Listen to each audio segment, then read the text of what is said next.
கர்த்தருடைய வேதத்தில் பிரியமாயிருந்து இரவும் பகலும் அவருடைய வேதத்தில் தியானமாயிருக்கிற மனுஷன் பாக்கியவான். சங்கீதம் 1:2. நம்முடைய பிரியம் எதில் இருக்கின்றது? இரவும் பகலும் நாம் எதை குறித்து தியானிக்கின்றோம் என்று சிந்திப்போம். பிரியம் என்றால் விருப்பம். நாம் வேதத்தை வாசிக்கும் பொழுது தேவன் நம்மோடு என்ன பேசப் போகின்றார் என்று விருப்பத்தோடு வாசிக்கின்றோமா, அல்லது கடமைக்கு மற்ற புத்தகங்களைப் போல் வாசித்து மூடி வைக்கின்றோமா? பரிசுத்த வேதாகமம் என்பது இந்த பூமியில் நமக்கு கொடுக்கப்பட்ட பொக்கிஷம். அந்த பொக்கிஷத்தை நாம் திறக்கும் பொழுது நமக்கும் தேவனுக்கும் உள்ள அன்பு வெளிப்பட வேண்டும். பூமியிலே நாம் ஒருவர் மேல் ஒருவர் கொண்ட அன்பு நிமித்தம் நாம் அவர்களை பற்றி சிந்திப்போம், அவர்களோடு நேரத்தை செலவிடுவோம்.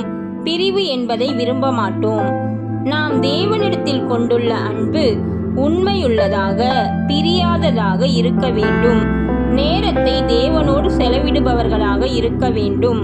தேவன் நம்மேல் வைத்த அன்பு நிமித்தம் ஆண்டவராகிய இயேசு கிறிஸ்து தன்னையே தியாகம் செய்தார் என்பதை நாம் எப்பொழுதும் நினைவில் கொள்ள வேண்டும். கடமைக்கு வேதத்தை வாசிக்காமல் பிரியத்தோடு வாசிக்க வேண்டும்.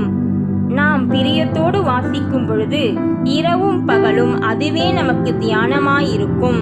நாம் வேதத்தில் கொண்டுள்ள பிரியமும் தியானமும் நம்மை பாக்கியவான்களாக மாற செய்கின்றது.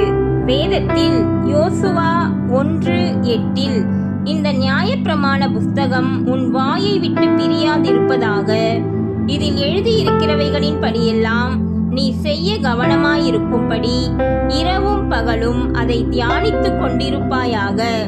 அப்பொழுது நீ உன் வழியை வாய்க்க பண்ணுவாய், அப்பொழுது புத்திமானாயும் நடந்து கொள்ளுவாய் என்று வாசிக்கின்றோம்.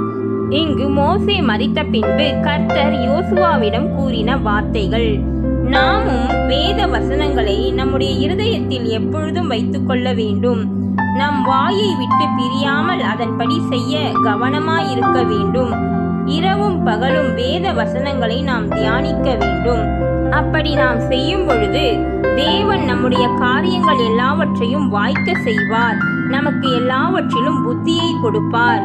சங்கீதம் 119:97 உமது வேதத்தில் நான் எவ்வளவு பிரியமாயிருக்கிறேன், நாள் முழுதும் அது என் தியானம் என்று வாசிக்கின்றோம். ஆம், நாள் முழுதும் நமக்கு வேத வசனங்கள் தான் தியானமாக இருக்க வேண்டும். நமக்கு பல வேலைகள், பிரச்சனைகள் இருந்தாலும் நாம் எப்பொழுதும் வேதத்தில் தியானமாயிருக்க நம்முடைய சிந்தையை வேதத்தின் பக்கம் திசை திருப்ப வேண்டும். வேதத்தை நாம் தியானிக்க தியானிக்க நம்முடைய பிரச்சனைகள் மாறி நம்முடைய பாதைகள் சமாதானம் உள்ளவைகளாய் மாறும். இரவும் பகலும் நமக்கு பிரச்சனைகள் தியானமாக இருக்க வேண்டாம். வேதமே நமக்கு இரவும் பகலும் தியானமாக இருக்கட்டும். கர்த்தர் தாமே நம்மை ஆசீர்வதிப்பாராக. ஆமேன்.